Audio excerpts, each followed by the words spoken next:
We can't just fish at the car park on the jetty. We can't fish at the car park on the jetty. We don't have any fish care volunteers today come out because of the cross country, so it is just sort of trying to keep it, because it's a school event, we're trying to keep it restricted from the public. Yeah, it's a big area and it's a beautiful resource for us as well. Yeah, absolutely understand. And we only get one Tuesday a week on it. Sorry? We only get one Tuesday a week, and I don't even get in contact. I don't contact any people when I fish here.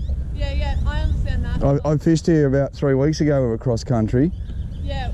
And they were fine, and they ran right through that path there. This cross country, the event organiser doesn't want any public to be in here, for the pure fact that it is school children. So I hope you respect that. I respect that, but I just look at the area and the size of the place, and I'm surely there's 4 or 5 of us fishing. I'm sure like 2 or 3 pontoons over there restrict us to that would be fine. That's the issue, because it's not a public venue, because the event organisers hired out the entire venue.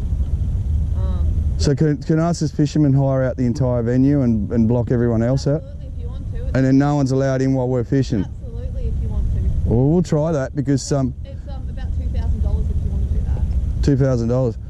And I can run a venue on here. Yeah. Okay, well we might do that. But the thing is, as fishermen, we wouldn't care if there was other recreational users here. Yeah, and that's why you don't have to pay that money.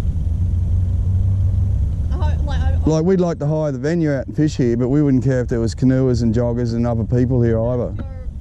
That's your right, I suppose. Okay. Being the event organiser. So we're simply being restricted from fishing because the event organiser doesn't want us involved with this. Yeah, And the school paid $2,000 for that. It's a risk thing. I hope you understand that. No, I understand that, but the school paid $2,000 for the same. Yeah. Yeah, okay. We've got staff on. Yeah. No, that's all right. I understand. I just do you understand where we're coming from? Like, as a fisherman, like, why couldn't we just take that bank over there that no one's, you know, like it seems a wasted resource. This is my exercise. This is my time out. This is my karma. But yeah, from our perspective, it is a venue first, so we try to cater to general public. It's just I was the original bloke that stocked the fish in here 20 odd years ago. Sorry? I'm the original guy that put the fish stockings in here 20 odd years ago. Yeah. And we pay a fortune for our fish licences in public stockings here. Yeah. And we stock public stockings for public lakes. Yeah. And we put all this money in here and we're not allowed to access it. I mean, that's, I suppose. It seems because that's the whole idea of the public stockings, was we could go where we have public stockings to a public area and fish as public. Area. I know, that's what I mean, and they've allowed us to put all this money into as a fishery. Yeah. And then we're not allowed to use it as a fishery. It seems. I'm not having a go at you. I'm just as I wish I was a push bike rider, because I could be riding around these tracks right now and I'd be sweet, you know. I mean, but as a fisherman, you can't cycle at the moment either. It's a whole. Yeah, but as a fisherman, it just seems like, you know, like look at it. I mean, you know, I got young blokes jump the fences and sneaking around the sides, and it's making honest people criminals because we can't fish here. And it's like, I'm fair enough for safety reasons and all of this, but I mean, look at it. It's empty. The car park's empty. Everything's empty. I come down here, you know. And I get that, but because we just don't know who's on site and there's children. It's fair enough. Fair enough. I think it's back on next week. Absolutely fine. I'm not going to kick you out. No, it's all right. It's just I'm for all forms of sport and recreation. Yeah. You know, and I was down here fishing the other week on a Tuesday with my daughter at a school excursion here, and also a cross-country event. Okay. And it was fantastic. Yeah. I thought, what a great, like how good's this? Yeah, that you can do. But today, now there's just one school cross-country on and no one else is allowed to use the venue. Yeah, it seems ridiculous. The school should be like the cross-country I watched, they had monitors right through. Yeah, well, everywhere. It was like they completely monitored. Everything seems to be safe and really well organised. There's monitors around and everything, but even like our regular licensees, and this has come from us, not the event organiser, aren't coming on site today. For the pure fact that we don't know who's coming on site. Yeah, I know. Well, that's the school dropping the ball, because they should be saying, well, you know, other recreational users use it as well. And we're not a bunch of Ivan Malats. I mean, we're fishermen. Yeah. Well, I don't care about the kids or anything. Like, I mean. Yeah, but that's, I suppose, why they will come here as opposed to other places, like a public park, because they can have that. Yeah, well they do. My kids run in public parks. They have events in public parks. Yeah. And that's, and I go to them. And that's the choice. Yeah. Okay.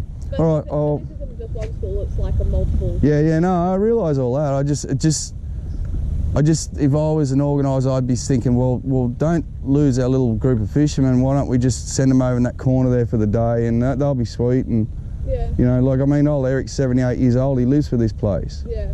You know, he comes down here every Tuesday, but he turns up today. He's not allowed in. Yeah. You know, like I'm sending people down here that are disabled. I'm sending the fish. I'm sending people down here that are overweight that walk the bank and fish. Yeah.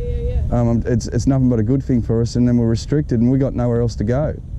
Yeah. There is no water in public parks and things. There's nowhere else for us to fish. Yeah. We got no access to the river.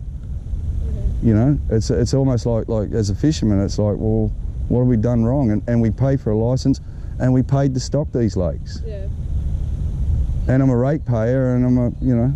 But anyway, you've heard enough. I'll walk out. I just. Like, I'm sort of feel like I'm the messenger, but yeah. I know. I hate doing this to people like you. I just thought if I have my go at, like, opinion to you, it might go through, and. Yeah, I understand. Because we're not bad people. We like I'm 52 years old. Yeah. And what keeps me fit is walking around, getting up. Fishing and. Yeah. I don't go to a gym. I don't ride a bike. You know. Yeah. No, I understand completely. It's just one of those things. Okay. This specific event, unfortunately. All right. Well, have a good day, and I'll see you next week. Well, I've walked all the way from the car park to here. I just found my first carp. I was going to start fishing, and obviously you've heard the conversation. I know, don't shoot the messenger, and I know that's all she was, and she was really polite, and I apologise if I sounded aggressive in any way, but I just wanted to get a point across that now I'm walking out of an isolated area with no people around. They're going to have a cross country up on that road over there. The whole back section of this lake, we're not allowed on that. We're not allowed on the other side of the lake or the other area. We're allowed on about 10% of this one lake complex, and then there's several other lakes here that are public stocked as well, but we're not allowed on them at all, anytime. And I just think it's a waste of a resource for us. And I'm sorry if I've shot the messenger, but you know, it's a long, well, at least I got my exercise. It's a long walk out, and that's the end of the story. See the guys working on they move these and rebuild these all the time. Yeah. For all the kayakers, but they don't build anything like that for fishermen. Wouldn't you think you'd run all the whole back of that lake, all over there? It never gets used by anyone. Yeah. Cater for fishermen. Yeah, like that. But no, they're going to drop all these buses, going to pull up here, right? Kids will get off. They'll go over those grandstands. They'll fill the stands up. They'll do that whole lake over there. Will be the event, all the way up through there, and you won't see one single person along this waterline today. Yeah. And it's like all I was saying to her is, okay, well, that's great, you're having your venue, but can't we just sit here on this one jetty and not leave that jetty and have a couple hour fish and go home? Right. Yeah. Stuck in the... It's a feral cat diver, and then it's two atomic pencils, a small pencil and a bigger pencil, all joined together like a snake. And I was coming down here last year and it was just smashing. But see how the bus pulls up, the kids walk over to the grandstand venue area. Yeah. Right, and then the buses drive away. These cars here are the parents and teachers, or probably parents, that are going to watch the event. Yeah. And then that's it. This whole lake system will be empty. And all I was asking for was, like, can't we coordinate and work together? Well, that's it. That's it. Look at this. Yeah, because if you come down with a kayak now, you're fine to get straight in. See over in the corner, old 78-year-old man, old Eric, sits there and has his fish every Tuesday. Can't we just continue to do that? Look, there's a security guard just there. If we move from the area, if we move from this area, he'd see us and go, hey mate, you've broken the rule, get out.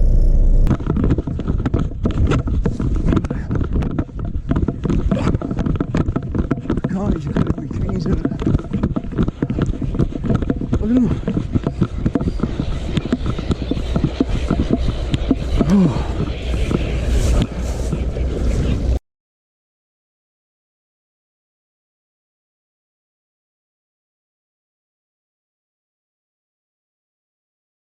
You ever seen red oysters? That's what we got here on the para.